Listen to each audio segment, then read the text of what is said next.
Hello students, आज हम शुरू करने जा रहे हैं विस्टास का लेसन 1 द थर्ड लेवल।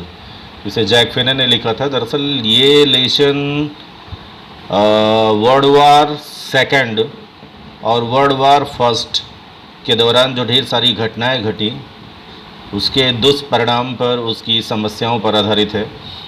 आप जानते हैं कि every war has irreversible consequences, यानी हर युद्ध का एक ऐसा परिणाम होता है जो परिणाम बहुत ही विनाशक होता है, घातक होता है, जिसे लौटाया नहीं जा सकता। यानी उसमें व्यापक जन हानि होती है, धन हानि होती है, बहुत से सैनिक मारे जाते हैं, तमाम देश की अर्थव्यवस्था चौपट हो जाती है, व्यक्तिगत क्षति के साथ साथ राष्ट्र की भी क्षति होती है। तो ये उसी समस्या पर आधारित है। अच्छा, इस लेसन को समझने के लिए घटना और उदाहरण के तौर पर बेहतर रहेगी। जैसे आप लोगों को याद होगा कि आज के कुछ वर्ष पहले जब आप लोग शायद 5th-6th में पढ़ते रहे होंगे तो एक भूकंप आया था। काठमांडू में भयानक विभीषिका हुई थी। उस भूकंप का दुष्परिणाम क्या था कि आपने देखा होगा कि हमारे यहाँ घरों में भी रातों को ठीक से सोते नहीं थे, इस डर से कि कहीं रात में भूकंप ना आ जाए। और अगर रात में भूकंप आ गया और कहीं ऐसी त्रासदी हुई तो फिर क्या होगा। यानी किसी भी ऐसी घटना जो व्यापक जनहानि या क्षति का कारण बनती है, वो लोगों के दिल और दिमाग पर गहरा असर डालती है और व्यक्ति या एक बहुत बड़ी मात्रा में लोग अपने आप को इनसिक्योर फील करते हैं, असुरक्षित महसूस करते हैं। तो ये लेसन भी ऐसी ही है जो मेंटल इनसिक्योरिटी को हाईलाइट करती है। और ये मॉडर्न डे प्रॉब्लम है। आप सब लोग जानते हैं आधुनिक समय में तो व्यक्ति ढेर सारी समस्याओं का सामना कर रहा है। हर व्यक्ति जो जहाँ है वही अपने आप को असुरक्षित महसूस कर रहा है। जैसे कोविड पीरियड में भी आपने देखा होगा लोग कितना ज़्यादा डरे हुए थे कि कोई भी व्यक्ति अगर गेट खटखटा दे तो दरवाज़ा खोलने से भी डरते थे कि कहीं ऐसा ना हो उसे कोविड हो। ऐसे ही ये सेकंड वर्ल्ड वार और वर्ल्ड वार की रियलिटीज़ और उसके रिपरकशंस, यानी उसके जो दुष्परिणाम हैं, उस पर आधारित एक लेसन है जिसमें जैक फिने, इन्होंने इस कहानी का जो पात्र चुना है जैक फिने ने, उसका नाम है चार्ली। और चार्ली हेलुसिनेट्स हो जाता है, यानी चार्ली को भ्रम होने लगता है। और वो भ्रम ये होता है उसे कि ग्रैंड सेंट्रल स्टेशन जो न्यूयॉर्क में है, उसे लगता है ग्रैंड सेंट्रल स्टेशन 3 मंजिला है, जबकि ग्रैंड सेंट्रल स्टेशन वास्तव में केवल 2 मंजिल है। और यहीं से इस लेसन की शुरुआत होती है। तो चलिए शुरू करते हैं अपनी टेक्स्ट। यहाँ जैक फिने कहता है, चार्ल्स कहता है, जो इस कहानी का मुख्य पात्र है, जिसके इर्द गिर्द ये पूरी कहानी घूमती है, जो हेलुसिनेट्स होता है, और वो भी just due to the feeling of insecurity.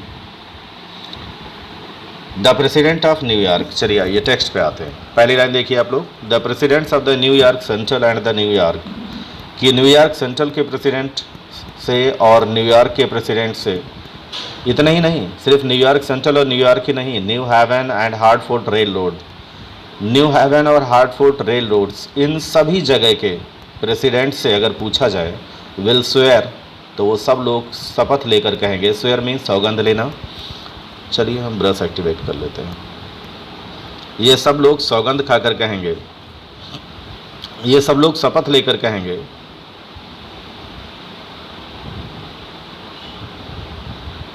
ये देखिए स्वेयर मीन्स शपथ लेना।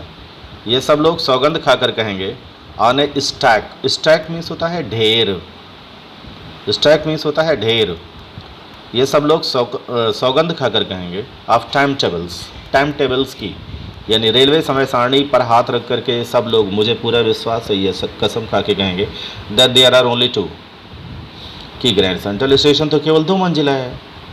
यानी इन न्यूयॉर्क के और न्यू हेवन के, हार्टफोर्ड रेल रोड के, इन सारे प्रेसिडेंट से अगर पूछा जाए तो ये रेलवे समय सारणी पर हाथ रखकर कसम खा के यही कहेंगे कि सच कहता हूँ, ये तो केवल 2 मंजिला है। अब यहाँ चार्ली कहता है बट आई से देयर आर 3, लेकिन मैं कहता हूँ ये 3 मंजिला है। Because I have been on the 3rd level of the Grand Central Station, क्योंकि मैं ग्रैंड सेंट्रल स्टेशन की 3री मंजिल पे गया हूँ, मैंने उसे देखा है। यस। और ये कहता है हाँ, I have taken the obvious steps, वो आवश्यक कदम जो उठाने चाहिए थे, यानी मैं वहाँ घूमा हूँ, मैंने उसे देखा है और मैं खुद वहाँ से होकर आया हूँ। आई टॉक टू ए साइकोटिस्ट। अब लेखक कहता है कि जब मैंने ये बात अपने एक साइकोटिस्ट फ्रेंड को बताई, I talk to a psychiatrist friend of mind, यानी ये बात जब मैंने अपने एक साइकोटिस्ट मित्र को बताई, अमंग अदर्स, वहाँ और भी ढेर सारे लोग बैठे हुए थे। I told him about the third level at Grand Central Station. मैंने उसे बताया कि ग्रैंड सेंट्रल स्टेशन पर 3 मंजिल है और मैं उसे देख कर आया हूँ। ही सेड, तो जानते हो मेरे उस साइकोटिस्ट फ्रेंड ने क्या कहा? इट वॉज अ वैकिंग ड्रीम, कि ये जागते हुए सपना देखने जैसा है, विश फुलफिलमेंट, जैसे किसी चलते फिरते आदमी की कोई इच्छा पूरी हो जाए, यानी ये दिवा स्वप्न के अलावा और कुछ नहीं है। और मेरे साइकोटिस्ट फ्रेंड ने ये एनालिसिस की। He said I was unhappy. उसने ये कहा कि मैं शायद अंदर से उदास था, दुखी था, इस वजह से मुझे ये हेलुसिनेशन हुआ। That made my wife kind of mad. ये कह रहा है, ये सुनते ही मेरी पत्नी तो बिल्कुल पगला सी गई। उसे लगा होगा है मेरे पति को मानसिक बीमारी हो गई। बट ही एक्सप्लेन्ड, लेकिन उन्होंने एक्सप्लेन करके बताया that he meant the modern world is full of insecurity. यानी मेरे साइकोटिस्ट फ्रेंड ने बताया कि उसके कहने का मतलब यह है कि आधुनिक युग में, आधुनिक संसार में जो व्यक्ति है वह असुरक्षित महसूस करता है। आज का संसार असुरक्षा की भावना से, फियर, डर की भावना से, वार, युद्ध के डर से, वरी, चिंताओं से, and all the rest of it, और बाकी ढेर सारी तमाम तरह की समस्याओं से, उनमें अनएम्प्लॉयमेंट भी हो सकता है, महंगाई भी हो सकती है, तमाम तरह की समस्याओं से ये संसार अपने आप को असुरक्षित महसूस कर रहा है, डरा हुआ है। At that I just want to escape. और शायद इन्हीं समस्याओं से बचने के लिए मेरे अंदर एक स्केपिस्ट टेंडेंसी डेवलप हो गई है। स्केप मीन्स होता है बचकर निकल लेना या भाग जाना। दरअसल होता यह है कि जब कोई व्यक्ति, जैसे आपने देखा होगा कहीं 2 बच्चे आपस में झगड़ा कर रहे होते हैं, तो उसी बच्चे के साथ ही झगड़ा करते हुए देखकर कुछ जो साथ में चल रहे होते हैं वो डर के भाग जाते हैं। क्यों? क्योंकि वो उस विपरीत परिस्थिति का सामना नहीं कर सकते। कहीं तमाम जगह देखा होगा पटाखा दगता है तो बहुत से बच्चे एंजॉय करते हैं और बहुत से कान में उंगली डाल करके छुप जाते हैं, क्योंकि उनकी स्केपिस्ट टेंडेंसी है, यानी वो डर जाते हैं। तो यहाँ लेखक वही समझाता है कि I just want to escape. मैं सिर्फ उस वास्तविकता का सामना नहीं कर सकता, मैं उससे बच के निकल जाना चाहता हूँ। Well, who does not? मैंने कहा अच्छा, कौन नहीं करता ऐसा? Everybody I know wants to escape. मैं ऐसे हर व्यक्ति को जानता हूँ, ऐसे बहुत से लोगों को जानता हूँ जो इन चीज़ों से बच के निकलना चाहता है। भाई, आज सुरक्षा जहाँ होती है वहाँ कौन जाना चाहता है? जहाँ युद्ध हो रहा है वहाँ कौन जाना चाहता है? तो ऐसा तो हर आदमी अपने आप को सुरक्षित माहौल में रखना चाहता है। But they don't wander down into any third level at Grand Central Station. लेकिन ये भी सच है कि मेरे जैसे वो घूमते भटकते हुए थर्ड लेवल पे तो नहीं पहुंच जाते। ग्रैंड सेंट्रल स्टेशन की मेरे जैसे तीसरी मंजिल तो नहीं ढूंढने लगते या वहाँ तो नहीं पहुंच जाते। यानी हर आदमी तो हेलुसिनेशन का शिकार नहीं हो जाता। डर तो सब में है, एस्केपिस्ट टेंडेंसी भी सब में है, लेकिन इसका ये मतलब नहीं कि हर कोई मेरे जैसे मानसिक रोगी हो जाता है और ग्रैंड सेंट्रल स्टेशन की थर्ड मंजिल पे पहुंच जाता है। But that is the reason he said. लेकिन मेरे उस दोस्त ने कहा, लेकिन इसकी वजह ये हो सकती है, and my friends all agreed, जिससे मेरे सारे मित्र सहमत हो गए। Everything points to it. हर चीज़ इसी तरफ इशारा कर रही थी। दे क्लेम्ड, उन्होंने दावा किया कि ऐसी बहुत सी मेरी आदतें थीं जो इसी तरफ इशारा करती थीं। माई स्टैम्प कलेक्टिंग, जैसे मेरी एक आदत थी, फॉर एग्जांपल उदाहरण के तौर पर मैं स्टैम्प कलेक्ट किया करता था, यानी डाक टिकट इकट्ठा करना मेरी शौक़ थी। अच्छा, बहुत से बच्चों को देखा होगा बचपन में कंचे इकट्ठा करते हैं, कुछ टैटूज़ इकट्ठा करते हैं, है ना, कुछ टाफ़ियाँ इकट्ठा करते हैं, कुछ पैसे इकट्ठा करते हैं, गुल्लक वगैरह रख लेते हैं। तो ये कहता है कि मेरे दोस्तों ने कहा कि मेरी भी तो एक आदत थी बचपन से स्टैम्प कलेक्टिंग की, मैं स्टैम्प इकट्ठा करता था। That is a temporary refuse from reality. और ये है क्या? टेम्पोररी रिफ्यूज़, अस्थायी तौर पर, रिफ्यूज़ फ्रॉम रियलिटी, यानी वास्तविकता को मानने से इनकार कर देना, वास्तविकता से मुंह चुराना। उसका एक लक्षण है ये। वेल मे बी, लेखक कहता है चलो मान लेता हूँ, हो सकता है ये। But my grand father did not need any refuse from reality. लेकिन मेरे दादाजी भी तो स्टाम्प कलेक्ट किया करते थे, उन्हें तो वास्तविकता से भागने की ज़रूरत नहीं थी। देखिए, grandfather did not need any refuse from reality.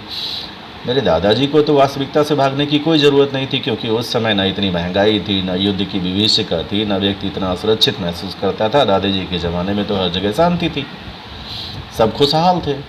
तो और मेरे दादाजी भी स्टाम्प इकट्ठा करते थे, तो उस ज़माने में तो ऐसा था नहीं।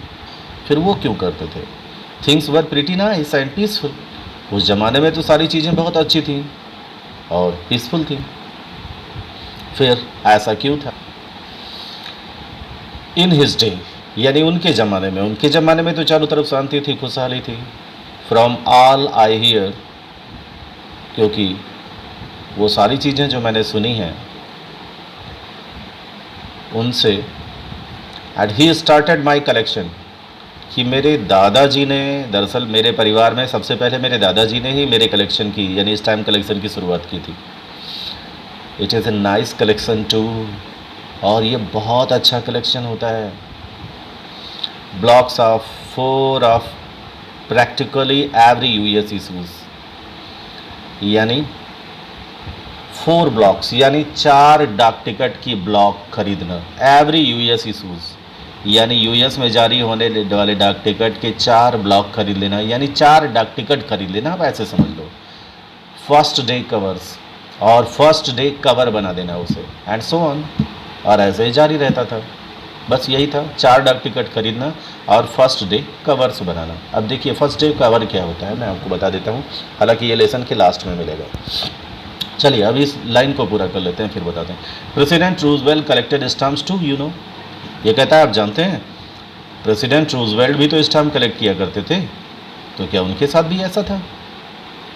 दरअसल फर्स्ट डे कवर जो होता है, इसमें पहले दिन जो डाक टिकट जारी होता है उसके डाक टिकट को खरीद करके किसी ब्लैंक लिफाफे के ऊपर चिपकाना और अपने घर का एड्रेस लिख देना।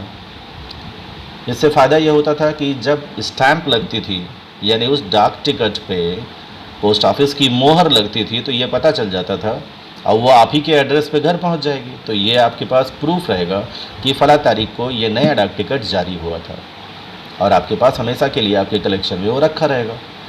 चलिए स्टूडेंट्स, वैसे इलेक्शन बहुत बड़ा है और टफ भी है, तो एक साथ तो इसे नहीं ख़त्म किया जा सकता, इसलिए इसको हम आगे का भाग नेक्स्ट वीडियो में कंटिन्यू करेंगे।